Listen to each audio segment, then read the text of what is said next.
técnica del Colegio de Contadores Públicos del Pichincha y del Ecuador. Quiero invitarte a ti, contador ecuatoriano de la provincia de Pichincha y del Ecuador, a que seas parte del mejor proyecto de capacitación integral de nuestro país, la Escuela de Expertos Contables y Tributarios.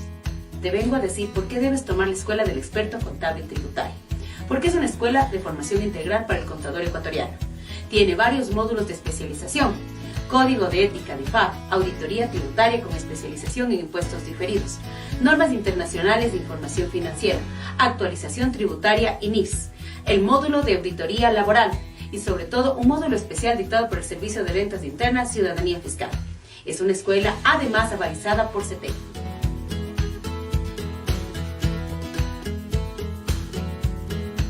Y a la vez tienes varias certificaciones avalizadas por el gremio de contadores más grandes del país. Ser un experto contable y tributario del Colegio de Contadores Públicos de Pichincha y del Ecuador hace la diferencia. Somos la escuela con mayor capacitación continua, avalizada por instructores de altísima calidad y con experiencia, no solo en el ámbito académico, sino también en el ámbito profesional. Tú tienes que ser parte de esta escuela y te garantizaremos que esta capacitación rendirá frutos, tanto en tu ámbito profesional como en el ámbito remunerativo. Acompáñanos en este gran proyecto, la Escuela del Experto Contable y Tributario. Te esperamos.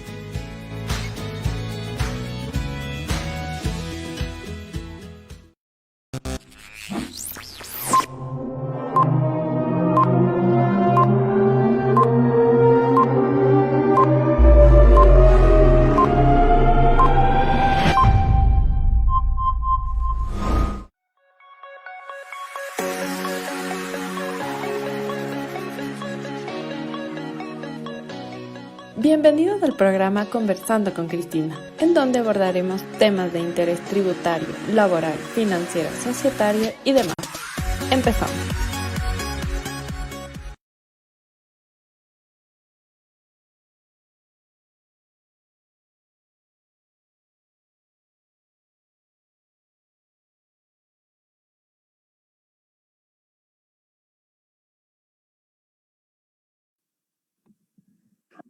Muy buenas noches, querida comunidad contable del país. Para mí es un gusto, un privilegio en esta noche fría, pero que nos vamos a calentar con una persona espectacular. Vamos a tomarnos un cafecito con Juanito, vamos a tomarnos en esta noche fría con Juanito Yupa, un gran amigo de mi programa Conversando con Cristina y un experto tributario, socio de impuestos de Deloitte.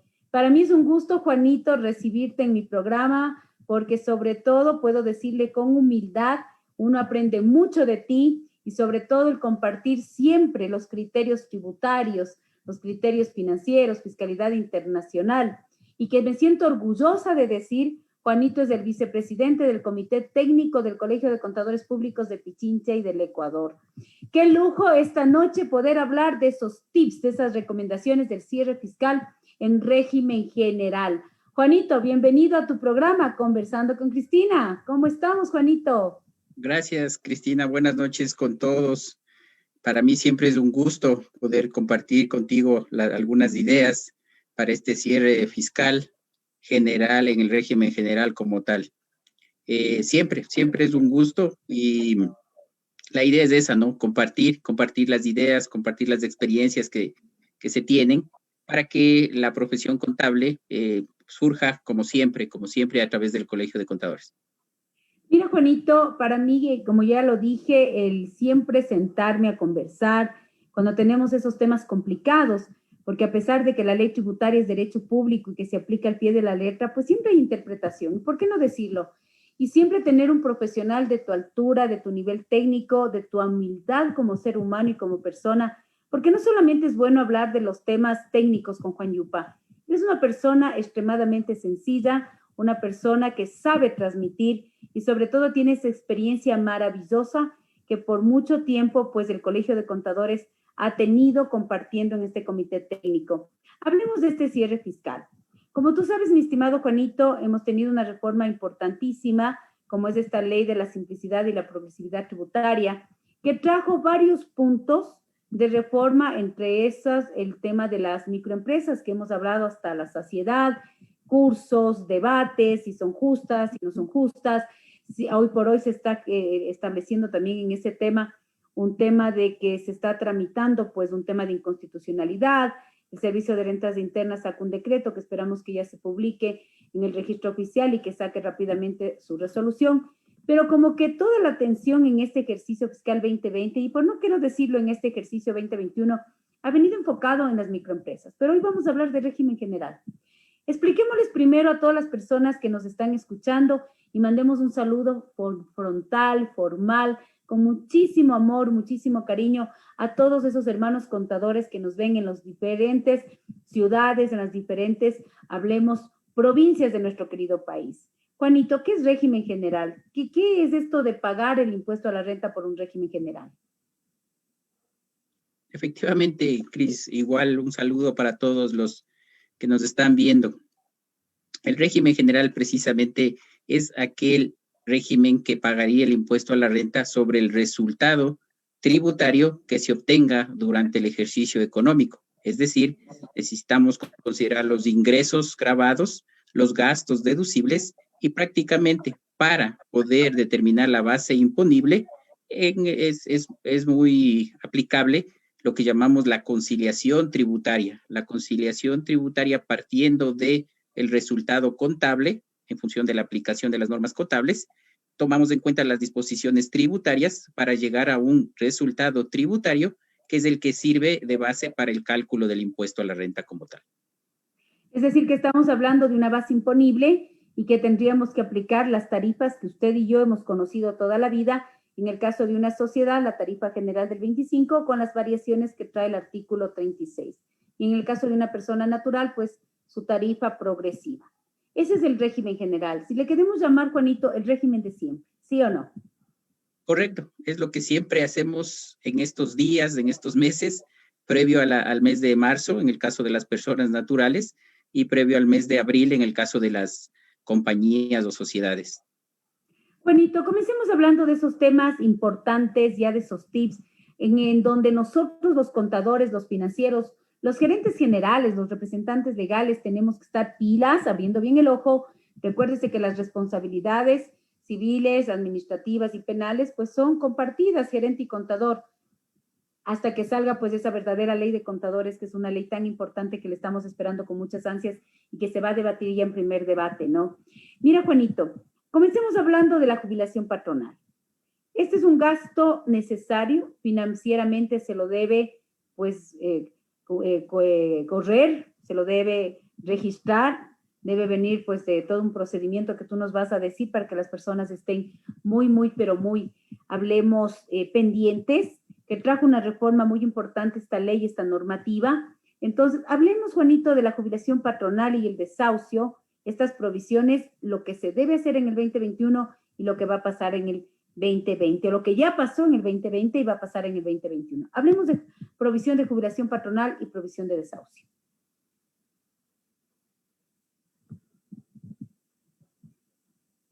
Es un tema que todos los años lo revisamos, todos los años lo tratamos, y precisamente en el año 2020, entre los tips que debemos considerar, es de que la Ley de Simplificación Tributaria de diciembre del 2019 hizo varias reformas con respecto a la provisión de jubilación patronal y la provisión de desahucio, pero lo que aclaró a través de una disposición transitoria es que la reforma se tiene que aplicar a partir del año 2021. En consecuencia, en el año 2020 tenemos que seguir dándole el mismo tratamiento que le hemos dado en el 2018, en el 2019. ¿Y cuál es este tratamiento? Precisamente, que las provisiones soportadas en cálculos actuariales, tanto de jubilación patronal como de desahucio, tienen y deben considerarse como gastos no deducibles. No se debe tomar en cuenta en el caso de la jubilación patronal el número de años que tengan los empleados en la compañía, porque prácticamente toda la provisión tiene que ser considerada como gasto no deducible. Eso como un la ley de simplificación aplican a partir del año 2021 como tal. Claro, y esto es importante porque hay personas, por ejemplo, hoy tuve una llamada y me decía, mira, Cristina, en el 2020 ya tengo que, para que el gasto sea deducible, haber aportado a ese fondo de inversión, y la respuesta es no, porque esta ley de simplicidad y progresividad tributaria trajo una disposición transitoria en lo que aclara que este cambio del manejo de la deducibilidad de estas provisiones pues va a ser a partir del 2021. Juanito, ¿qué pasa? Y aquí viene una pregunta importante. ¿Qué pasaría si en este 2021 yo no voy a aportar la provisión de jubilación patronal al fondo de inversión? Porque no tengo la liquidez, estoy golpeado por la pandemia de la COVID-19. ¿Qué pasaría por más que tenga el estudio actuarial, por más que sean de mis empleados mayores a 10 años, pero no tengo el flujo de caja para aportar esa provisión a estos fondos de inversión en el 2021? ¿Qué pasaría, Juanito? Esa es una muy buena pregunta porque es uno de los requisitos para que al menos la provisión de jubilación patronal correspondiente al personal que tiene más de 10 años se tiene que depositar en estos fondos. Consecuentemente, si no se cumple esta condición, la provisión de toda la provisión de jubilación patronal debería ser considerada como gasto no deducible. Pero a través del reglamento se establece las disposiciones de que esta provisión del personal de más de 10 años que se registre a partir del año 2021 y que no cumpla la condición para que sea deducible, a futuro sí puede ser deducible el momento en que se pague o se desembolse al beneficiario la parte correspondiente, pero única y exclusivamente la parte de la provisión que corresponde al personal de más de 10 años. Y tácitamente tenemos otra vez en esa porción de la provisión un impuesto diferido. Correcto, exactamente. ¿Y qué pasa con la provisión a partir del 2020? Escuche por favor estos tips. Estamos hablando con un experto que es Juanito Yupa, un gran amigo, yo diría de mis mejores amigos en el ámbito no solo profesional, sino personal, en donde yo he encontrado siempre esa persona leal, porque es muy difícil encontrar personas leales y sobre todo que hablen un mismo lenguaje y con la humildad que tiene Juan, siempre y siempre, siempre estar presto con sus conocimientos. Mire, Juanito lo dice claramente, si yo en este 2021 no voy a tener el dinero para aportar al fondo de inversión en aquella provisión de empleados mayores a 10 años y usted tenga el estudio actuarial, va a ser un gasto no deducible temporario. ¿Y qué pasaría, Juanito, en el 2021 con la provisión de jubilación patronal de los empleados menores a 10 años? ¿Cuál sería el tratamiento tributario y contable? El tratamiento tributario sería considerable definitivamente como gasto no deducible y de acuerdo a lo que esté establecido en el reglamento, en consecuencia, no se podría considerar como diferencia temporaria esta parte de la provisión de jubilación patronal que corresponde al personal de menos de 10 años. Juanito lo ha dicho claramente, línea del tiempo. Usted tiene que hacer, contador ecuatoriano, una línea del tiempo. Estaba viendo los saludos, Juanito, te manda a saludar mucha gente de provincias. Mándales, Juanito, un abrazo, un beso fraterno para ese contador que nos está viendo en todas esas hermosas ciudades, provincias de mi lindo Ecuador. Y esta noche estamos regalones, Juanito. ¿Qué te parece si hacemos una preguntita para que se ganen los premios en Conversando con Cristina? Juanito, pregunte lo que usted quiera porque la audiencia sabe de tributación. Lo que mejor hacemos los contadores es de hablar de impuestos. Y Juanito Yupa nos va a decir una preguntita. Juanito, diga una pregunta para darles esos 3 premios maravillosos que en esta noche tenemos para entregar a nuestros queridos contadores del país. Cuénteme. Hagámosle una pregunta, la que usted quiera. De acuerdo, un fuerte abrazo a todas. Podría ser de jubilación patronal, precisamente. Perfecto, el tema estaría en, exacto, algo que todavía no lo hemos dicho, es el hecho de que las provisiones de jubilación patronal y desahucio del periodo 2018, 2019 y 2020 generan diferencias temporarias. La pregunta es esta. Y la respuesta es sí o no. Las provisiones de jubilación patronal del ejercicio 2018, 2019 y 2020 generan o no impuestos diferidos o diferencias temporarias. Mire, la pregunta de Juanito es sencilla. Ya con eso, Juanito, no tenemos que hablar más de la jubilación patronal.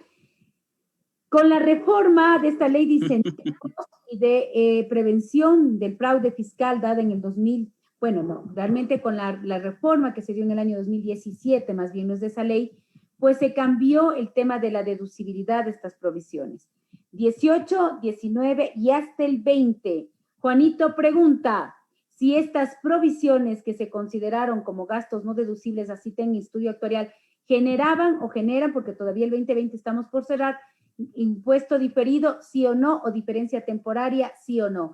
Excelente pregunta, mi querido Juanito.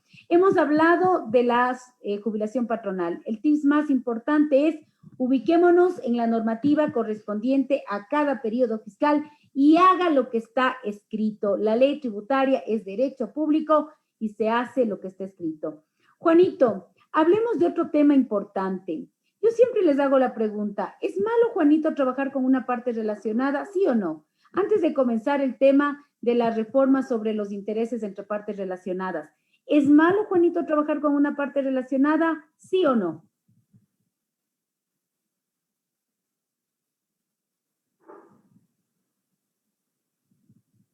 Cuénteme, Juanito.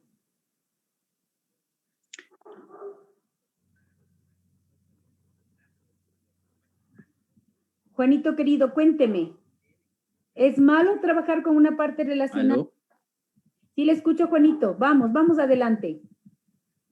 ¿Sí me escucha? Sí, se cayó Un ratito la señal. Definitivamente no. Sí, ¿Ya? sí, gracias. Sí, la señal está un poco mal. Sí, Lo que decía es que definitivamente no es malo mientras exista la esencia económica de las transacciones. Perfecto. Mientras exista lo que se llama la realidad económica de las transacciones. Ahora, Juanito, vamos primero a comprobar, Juanito, ¿estamos bien con la señal? Sí, ¿no? ¿Estamos bien? Diego, por favor, ¿me ayuda? ¿Me ayuda verificando si estamos bien con la señal con Juanito? ¿Sí? ¿Sí estamos? Ya. Juanito nos ha dicho que no es malo trabajar con una parte relacionada. Yo siempre hago la pregunta, si no trabajáramos con una parte relacionada, la mayoría de empresas de nuestro país son empresas familiares, hay grupos económicos, no es malo, mientras los hagan en condiciones de plena competencia. ¿Qué nos trae de reforma en este año? ¿Cuál es la reforma más importante en el endeudamiento local y del exterior con partes relacionadas? Juanito, vamos hablándole a toda esta comunidad contable. ¿Qué tenemos sobre ese tema? Efectivamente, hasta el año 2019 teníamos un límite de deducibilidad del gasto sobre créditos otorgados por compañías relacionadas específicamente del exterior. Pero a partir del año 2020, con la reforma, se establece y cambia la forma de determinar el límite, pero con créditos tanto del exterior como locales de compañías relacionadas. Entonces, ese es el principal cambio. Los nuevos créditos Juanito, y aquí tiene un punto importante. Recuérdeles otra vez. Antes solo había límite de deducibilidad, créditos relacionados del exterior. Hoy es locales y del exterior. Esa parte quiero que quede bien clara a la comunidad contable del Ecuador que nos escuche. Por favor, vuélvales a repetir, Juanito. Efectivamente, hasta el año 2019 únicamente se consideraba un límite de intereses con créditos de compañías relacionadas del exterior, pero a partir del año 2020 es créditos locales y del exterior que los intereses tienen un límite de deducibilidad. ¡Qué maravilla! Entonces estamos hablando, estimado Juanito, que definitivamente este es un cambio importante y ahora hablemos cuál es el límite de deducibilidad. Esta prueba que usted y yo en un régimen general tenemos que hacer para verificar cuánto del gasto que usted tuvo por rendimientos, o mejor dicho, por créditos al exterior con su relacionada local, o por créditos del exterior o locales, como ya lo dijo Juanito, es deducible. ¿Cuál es este límite, Juanito? Cuéntanos, Juanito, ¿qué es la prueba que debemos hacer? De acuerdo a la ley y de acuerdo al reglamento, se debe considerar la utilidad contable, más el valor de participación a trabajadores, más los intereses, más las depreciaciones y más las amortizaciones. Este resultado se aplica el 20% como límite máximo de deducibilidad. A ver, y aquí nosotros tuvimos, acuérdate, Juanito, que tuvimos algunas reuniones con el Servicio de Rentas Internas para entender las diferentes casuísticas que podemos tener en un cierre fiscal. ¿Qué pasa si la compañía, Juanito, tiene pérdida contable? porque tú el límite lo has dicho perfectamente, es el 20%, es un cálculo extracontable, el 20% de la utilidad contable antes de trabajadores, más los intereses pagados de relacionadas o no, más la amortización, más las depreciaciones, es un cálculo de una levita. Ahora, ahí viene la parte importante. Juanito, ¿qué pasa si la sociedad tiene pérdida contable? ¿Podrá deducirse algo de los intereses pagados a su relacionada o devengados, ¿no? Porque estamos en el principio del devengado.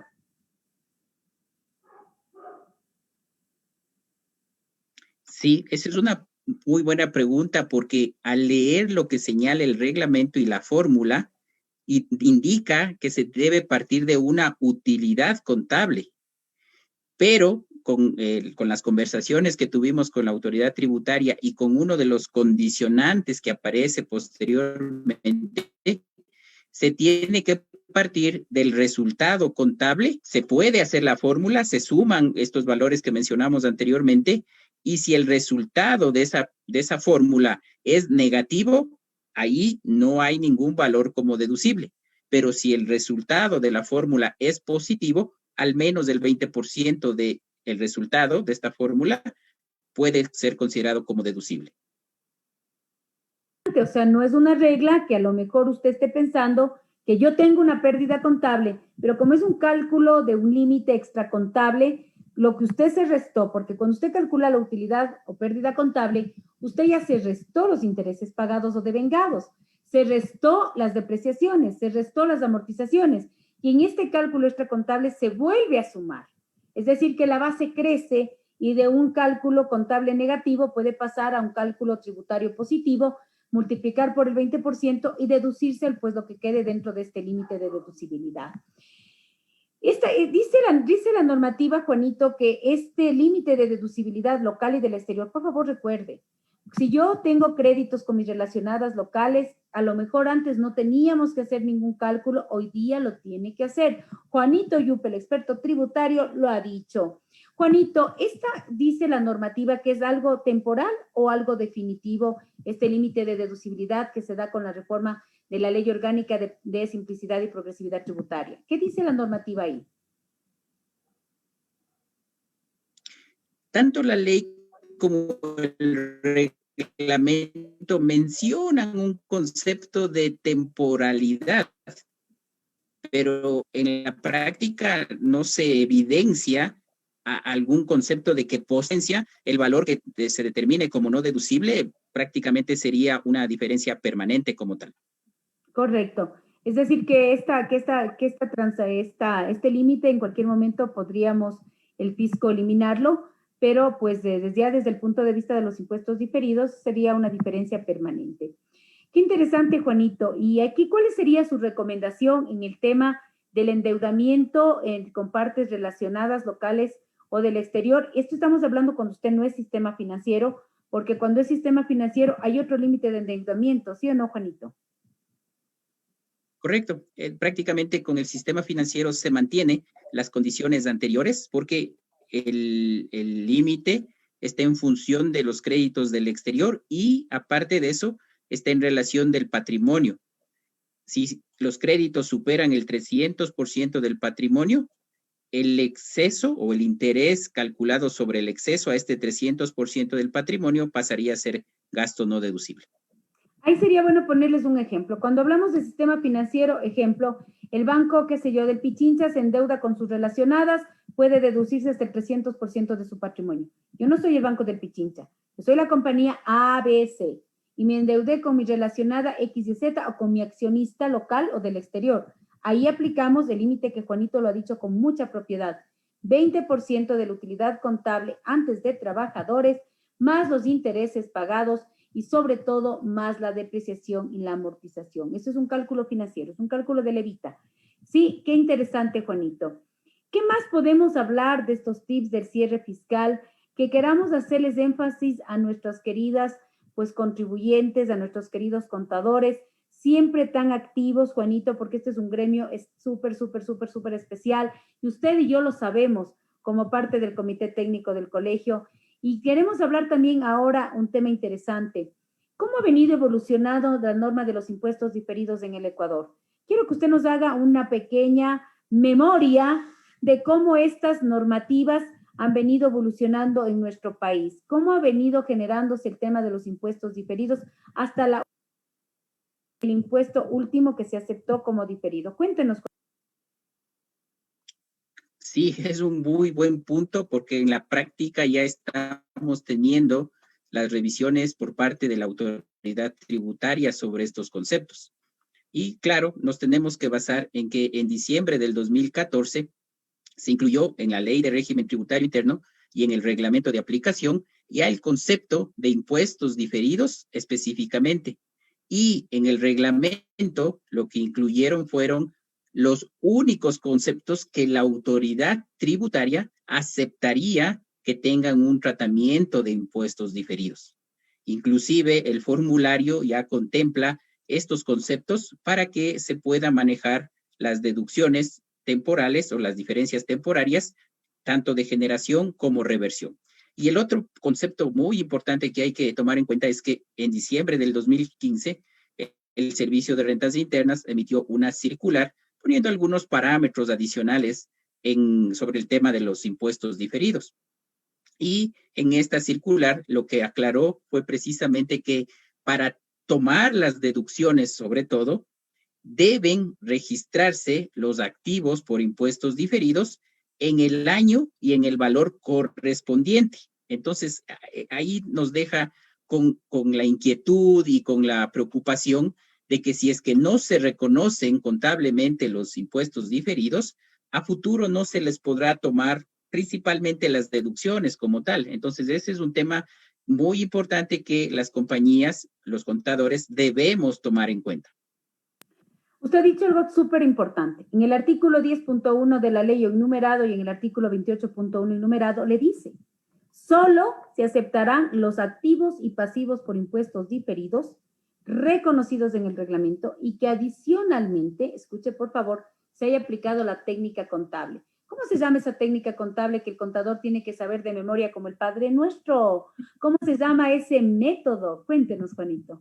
O sea, el método está establecido en la norma internacional de contabilidad número 12, que es impuesto a las ganancias, y es el método del pasivo en función del balance como tal. Que eso también es muy importante recalcar porque tenemos ciertas diferencias de aplicación con la autoridad tributaria porque podríamos decir que la autoridad tributaria sigue manejando el concepto de impuestos diferidos en función de los resultados y no necesariamente en función del método del balance.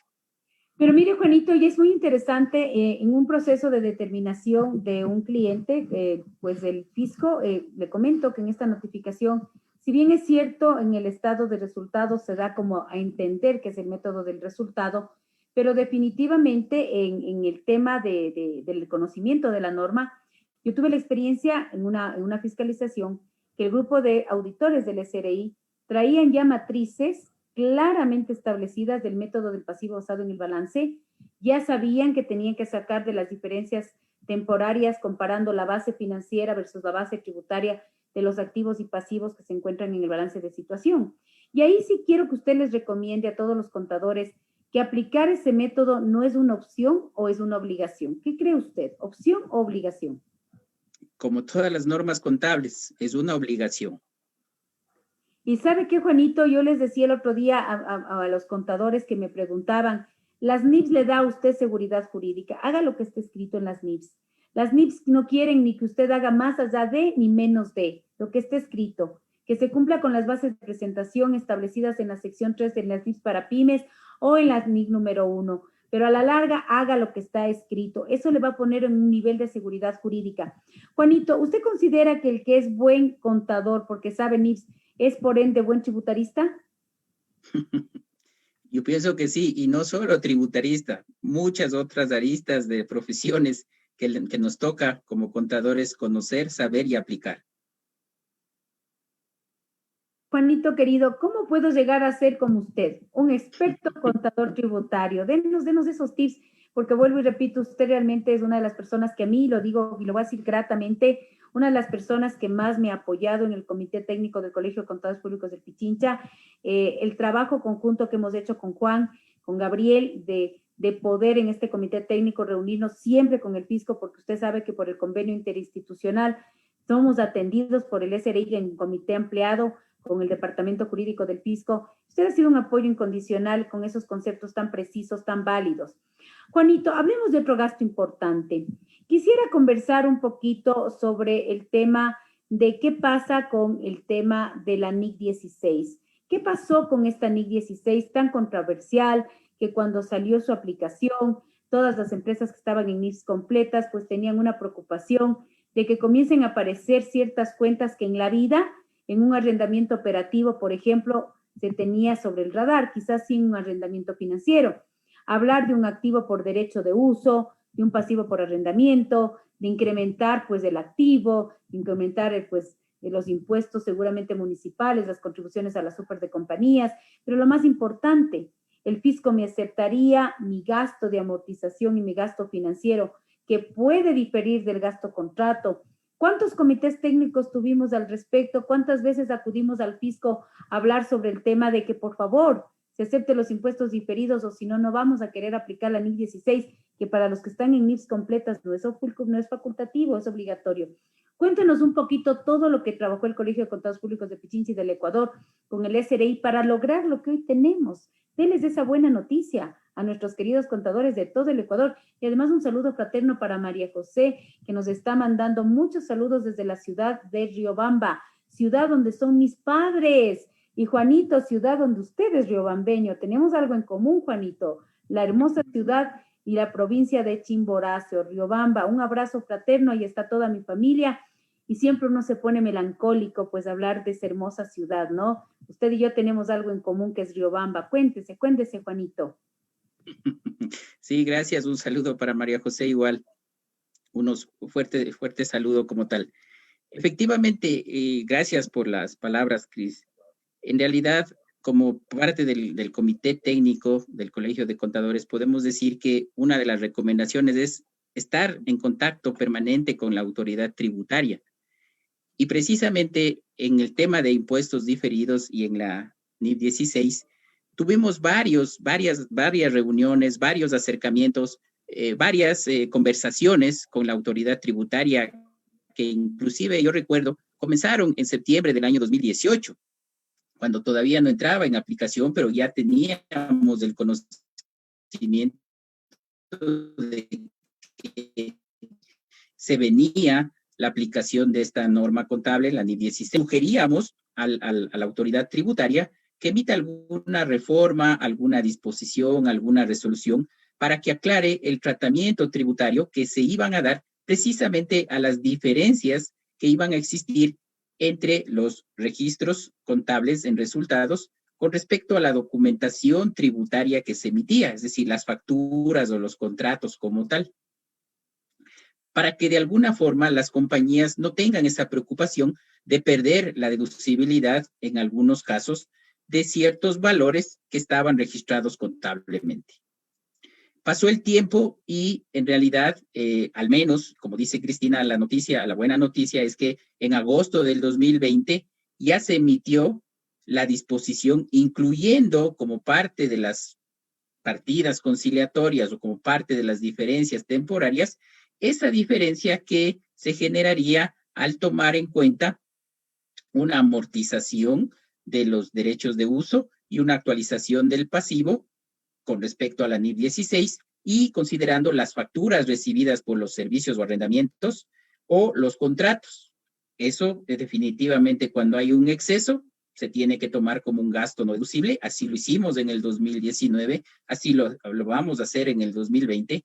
Y la buena noticia es que se estaría aceptando que a futuro estas diferencias puedan ser tomadas como deducibles. Juanito, vamos a hacer algo interesante para toda esta comunidad contable de nuestro país. Yo le voy diciendo la cuenta contable, la operación, y usted va dando su recomendación. Entonces, comencemos, por ejemplo, vamos con el gasto nómina, gasto importante. ¿Qué nos recomendaría usted para que el gasto nómina sea deducible? Voy a ir haciendo de todas las cuentas principales, tome, apunte, por favor, lápiz y papel. Estamos hablando con el experto Juan Yupa, querido amigo sobre todo en el tema de la colaboración con el colegio. Juanito, voy a ir diciendo las diferentes cuentas contables, las diferentes operaciones, y usted con su experiencia nos va a decir qué debemos hacer y qué no debemos hacer. Comencemos con el gasto nómina. Sabemos que el gasto nómina es importante. El trabajador es el recurso humano valiosísimo. Como lo decía yo ayer en mi programa de Tributarios Online, hoy día nos amamos, hoy día nos queremos, pero mañana nos demandamos. Así que recomendaciones para que el gasto nómina sea deducible en el 2020. ¿Qué debíamos haber hecho? Porque a estas alturas ya lo que no hicimos, ojalá tenga algún tema de compostura. Cuéntenos, Juanito. Sí, si mal no recuerdo, su programa fue el día miércoles, Cris. Y efectivamente, las recomendaciones que usted da en estos programas son muy valiosos. Y una de esas recomendaciones precisamente era no esperar hasta el final del año para hacer las pruebas como tal, sino que hay que ir haciendo en el día a día, mensualmente, en el caso de la nómina, las comparaciones precisamente con las planillas de aportes al IES para soportar que los gastos por remuneración cumplen con la condición de ser base de aportación a la seguridad social, porque ese es uno de los primeros requisitos que se tienen que cumplir para soportar la deducibilidad.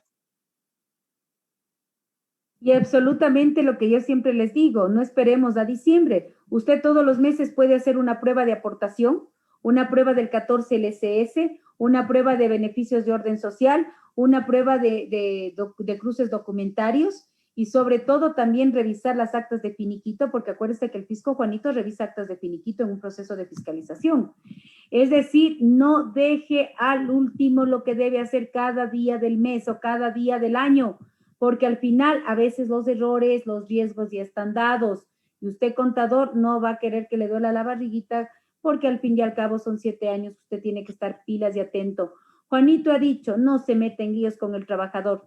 Mire lo que me decía, y esta es una anécdota, me hacía reír una persona, y quiero comentar este chiste. No soy buena por contando chistes realmente, pero voy a comentarle. Este señor me decía, mira, Cristina, yo tenía una empleada muy querida en la empresa, que por A o B no le aportaba los bonos metas, los bonos de gestión, porque ese fue el acuerdo, dice, con la empleada, no aportarle al fisco estos bonos. Esos acuerdos no sirven. Y me decía, y es más, ella misma me propuso, Cristina, dar factura sobre los bonos. Yo le decía, pero esa no es una mandataria externa, esa es una empleada en relación de dependencia. Sí, dice, pero teníamos tan buena relación que obviamente llegamos a un pacto de que las bonificaciones iban a venir facturadas.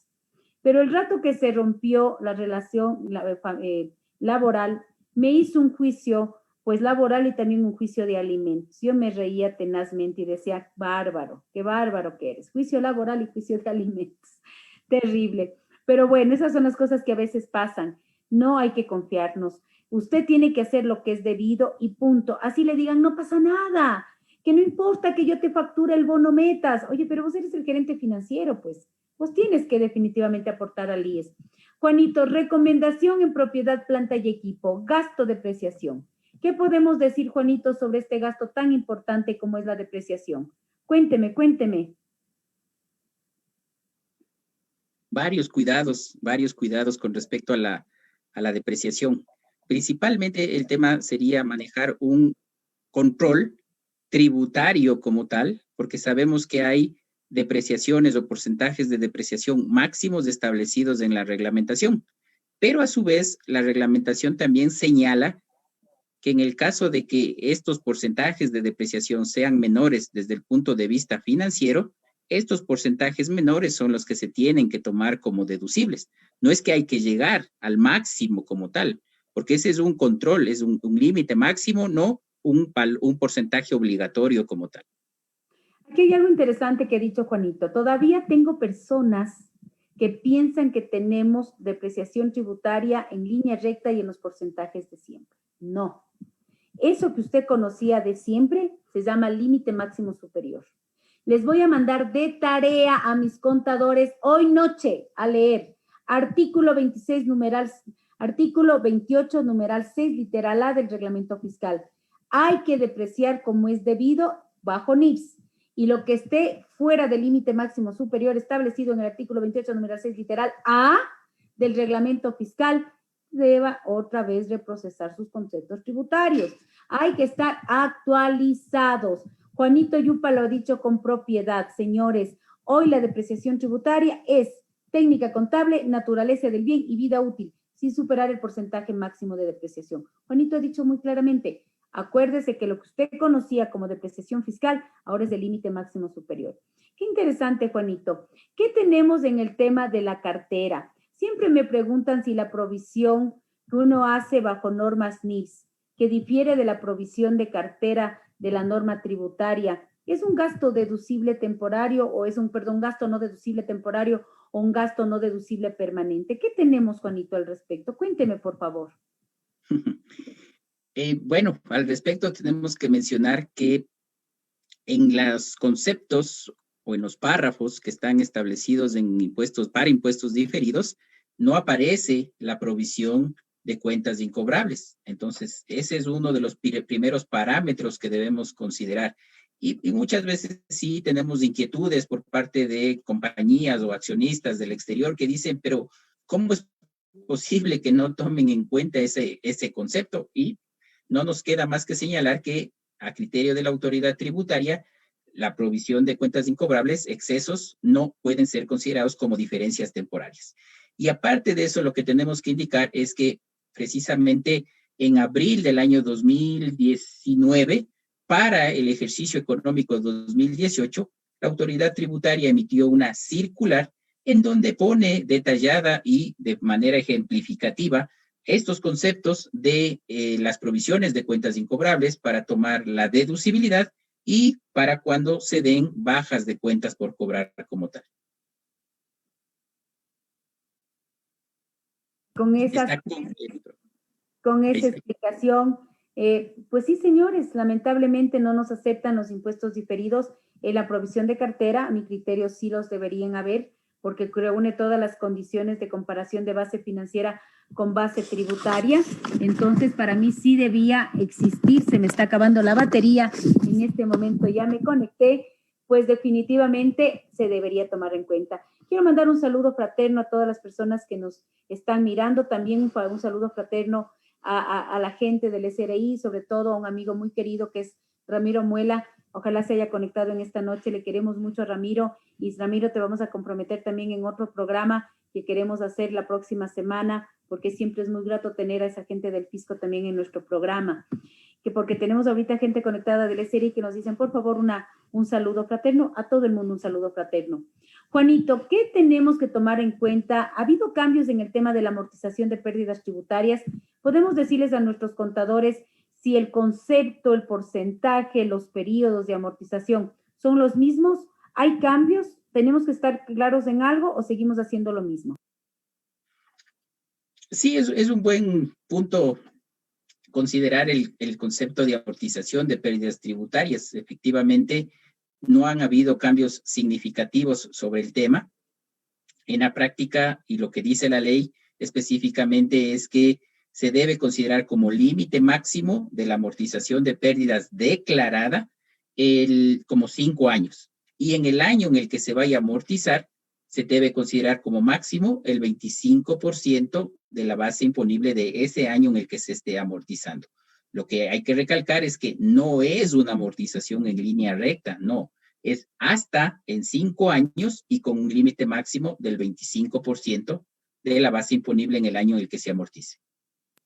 También hay que recordarles a nuestros queridos contadores que no se olviden que la pérdida tributaria genera impuestos diferidos, la misma que se va a ir recuperando conforme se logra amortizar esta pérdida tributaria. Todavía tenemos algunos colegas que me preguntan, Cristina, ¿cierto es que se generan impuestos diferidos de la amortización de pérdidas tributarias? Y la respuesta es sí. Está establecido en la NIC 12, párrafo 5. Juanito querido, hablemos de los gastos entre partes relacionadas, regalías, asistencia técnica, asistencia administrativa, consultoría y similares. ¿Qué pasa con estos gastos cuando tengo estos con partes relacionadas locales o del exterior? Hagámosles un acorderis a todas estas personas que nos están escuchando en esta noche, a estas personas maravillosas, a mis contadores. ¿Qué pasa con estos gastos? de regalías, asistencia técnica, asistencia administrativa, consultoría y similares. ¿Qué es lo que sucede? Cuéntenos, Juanito. De igual forma, con este concepto, se debe tomar en cuenta que hay un límite máximo para tomar la deducibilidad. Este límite máximo señala que se debe determinar una base imponible preliminar y sumar estos gastos. Sobre este resultado, como máximo, se puede tomar el 20%. Entonces, una vez que se determina este 20%, se compara con el valor de los gastos por regalías, asistencia técnica, similares, y el exceso debería ser considerado como un gasto no deducible. ¿Se puede no tomar este límite? ¿Hay cómo liberar este límite del 20% de la base imponible más el valor de dichos gastos? ¿Hay alguna forma de liberar este concepto cuando son pagos al exterior o pagos locales? ¿O siempre tengo que aplicar el límite del 20%? No. Sí existe la posibilidad de que se haga una consulta de valoración previa solicitando a la autoridad tributaria que este porcentaje de deducibilidad se incremente.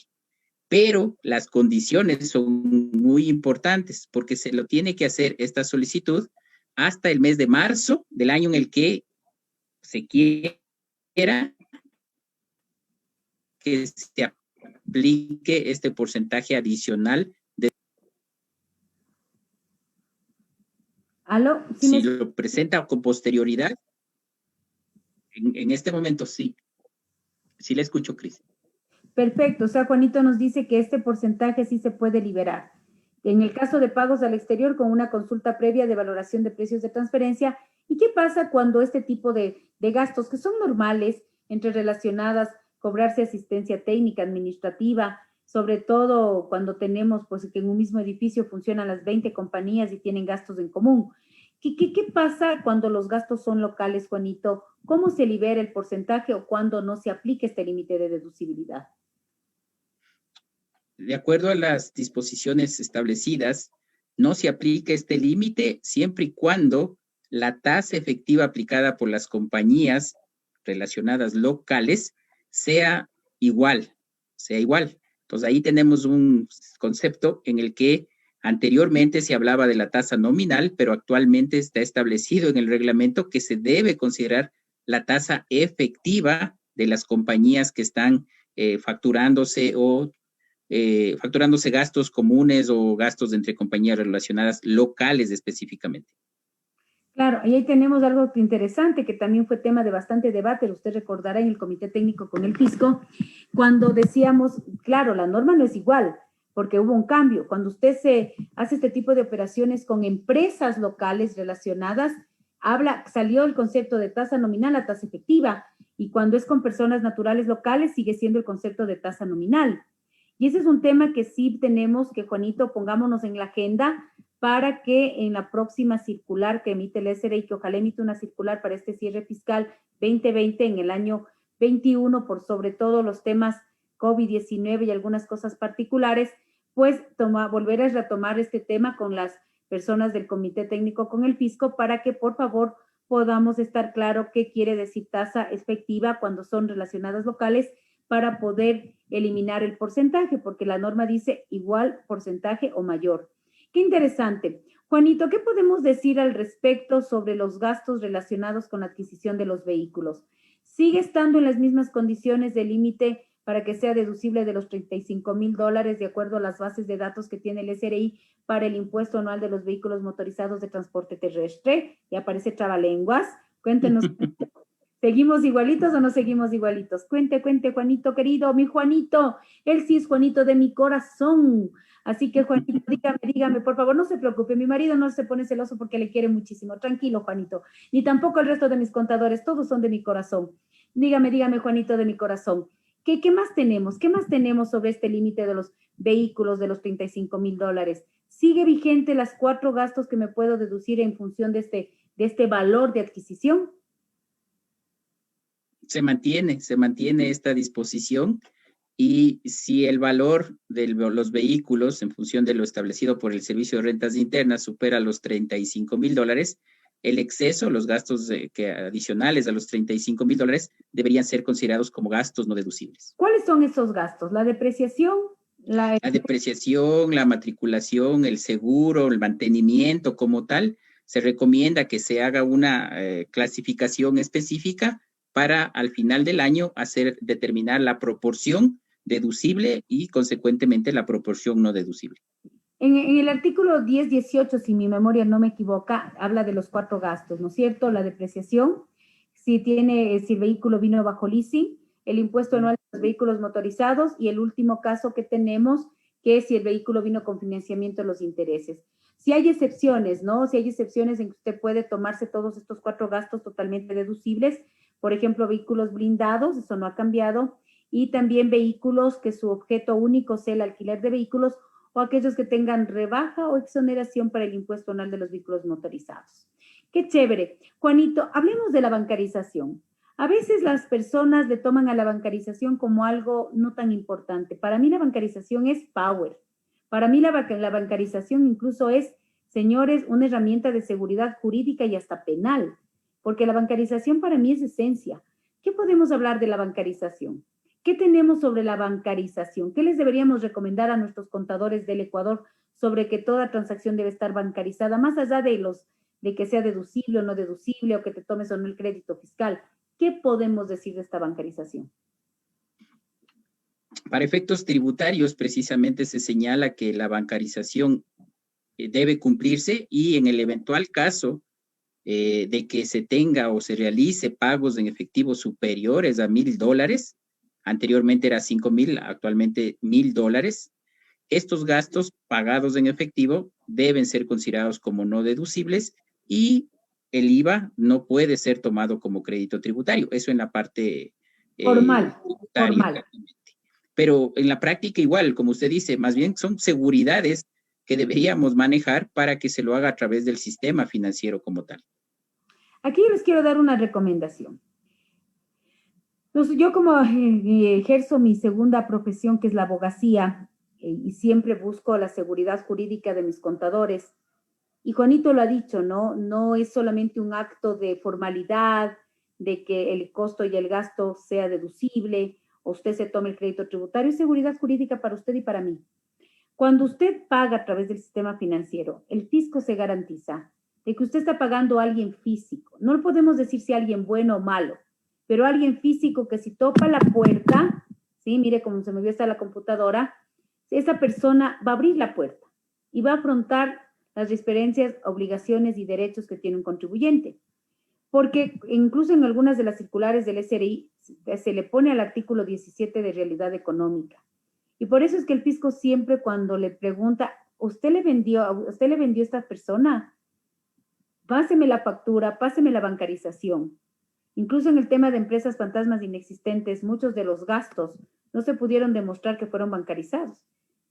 Incluso otros bancarizados tuvieron problema, peor si no está bancarizado. Acostúmbrese, por favor, acostúmbrese. El monto que sea que esté bancarizado. Habrá casos extremos que usted no bancarice, pero es de seguridad jurídica, penal para usted, para mí. Y Juanito lo ha dicho con extrema propiedad. Juanito, ¿qué le parece si en este momento ponemos la respuesta a la pregunta, que casi nos queda 8 minutos porque con usted el tiempo vuela? Hablemos, mi Juanito querido, pongamos de la pregunta, Juanito, la respuesta. ¿Cuál era la respuesta? ¿Debían generarse impuestos diferidos del año 2018 al año 2020 por la provisión de jubilación patronal y desahucio que el fisco no te acepta gastos no deducibles si tengas ese guapo informe espectacular de tus obligaciones por obligaciones definidas? María Cristina, Juanito va a decir la respuesta. ¿Cuál es la respuesta? La respuesta es súper sencilla, ¿era sí o no? Y la respuesta es... La respuesta es sí. Sí debe generarse impuestos diferidos. Por supuesto que sí. María Cristina, vamos viendo cuántas respuestas positivas, pero primero veamos cuáles son los premios. Las personas tenemos que sentirnos motivadas en esta noche de conversando con Cristina y no nos tomamos el cafecito, Juanito. Bueno, vamos a tomar cuando nos veamos, que algún rato ya nos vamos a ver físicamente, ahí nos vamos a tomar un cafecito, un tecito, lo que corresponda. María Cristina, la respuesta era sí. Diga, por favor, diga. ¿Cuántas personas contestaron esa pregunta que debían haber estado acá de rato? Sí. Tenemos 328 respuestas. ¿Cuánto? 328. Perfecto, maravilla. Díganos, estimadamente, mi querida Cris, ¿cuáles premios tenemos en esta noche en Conversando con Cristina? Listo, Cris, tenemos un libro de NIFS, una maleta y un parlante. Perfecto, vamos a ver quiénes son los ganadores en esta noche. En este momento vamos a proceder a hacer el sorteo. Ahí tenemos todos los que pusieron hashtag CCPPE, sí genera, que fueron realmente todos. Así que muchísimas gracias por estar aquí presentes, poner atención siempre a nuestras exposiciones. Y pues bueno, vamos a comenzar ya con la cuenta regresiva. Muchísima suerte a todos. Tengo un seguidor que me quiere mucho, está en todos los programas y me dijo, doctora Trujillo, no me gana nada. Yo le voy a dar a esta persona de mi parte porque en todos los programas está, en todos. Le voy a dar un librito rojo. Así que por favor te voy a mandar por interno, sí, el librito rojo para que puedas retirar. Tenemos Juanito, lea los ganadores. Léame quiénes son los ganadores de esta noche de Conversando con Cristina. El primero es Felipe Fabricio Ganchoso Quirós. Bravo. ¿Quién más tenemos? ¿Aló?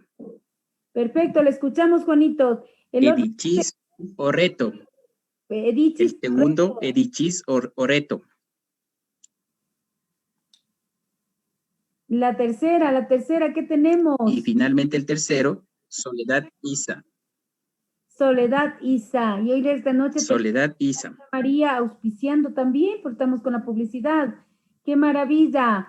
Señores, repetimos los ganadores. Felipe Fabricio Ganchoso Quirós. Felipito, que estás de suerte en esta noche. ¡Maravilla!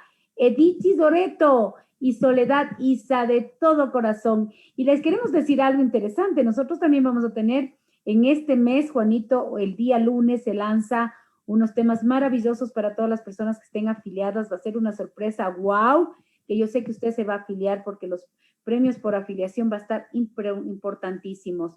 Qué interesante que es hablar con Juanito Yupa y de estos tips del cierre fiscal. Adicionalmente, Juanito, hemos hablado ya de bancarización. ¿Cuál crees, Juanito, es otros gastos? Quiero 2 gastos nada más adicionales que nos quieras recomendar, que tengamos control interno, o si quieres hablar del ingreso, no tengo problema. 2 gastos adicionales que nos quieras dar tus recomendaciones de control interno, porque ya tenemos nada más que 4 minutos para cerrar y despedirnos.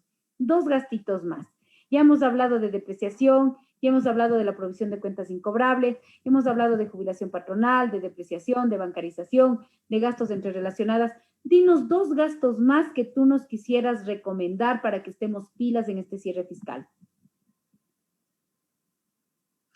En el año 2020, uno de los que debemos tener cuidado es la contribución única y temporal que pagamos por primera vez en este año 2020 y que los contribuyentes vamos a tener que pagar igual en el 2021, que debemos tomar en cuenta a partir del año 2020. Y aquí es importante, Juanito, porque muchas personas están olvidando que esa contribución, que son de 3 años, pues definitivamente es gasto no deducible y deben ponerse en su conciliación tributaria. Muy buena recomendación, Juanito, para estar pendiente. Otra recomendación, una más, Juanito, una recomendación más y nos vamos a ir despidiendo. Una recomendación más en esta noche maravillosa. Cuéntanos, Juanito.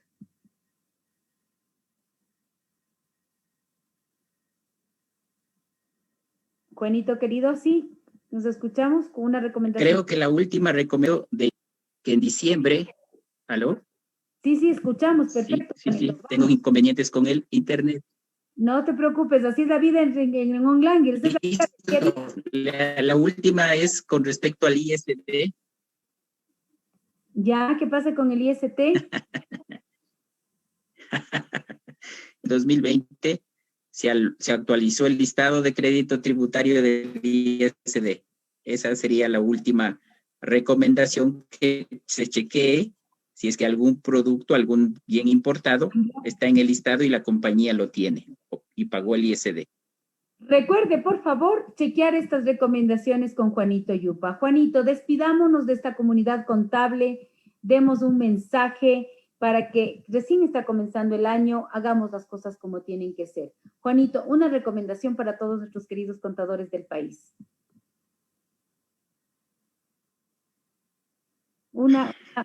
Efectivamente, que nos tratemos de hacer las cosas desde el inicio, desde el ejercicio económico. y les mando un fuerte abrazo. En realidad tengo inconvenientes con el internet. No se preocupe, Juanito, ha sido una maravilla. Gracias, Cristina, y un gusto.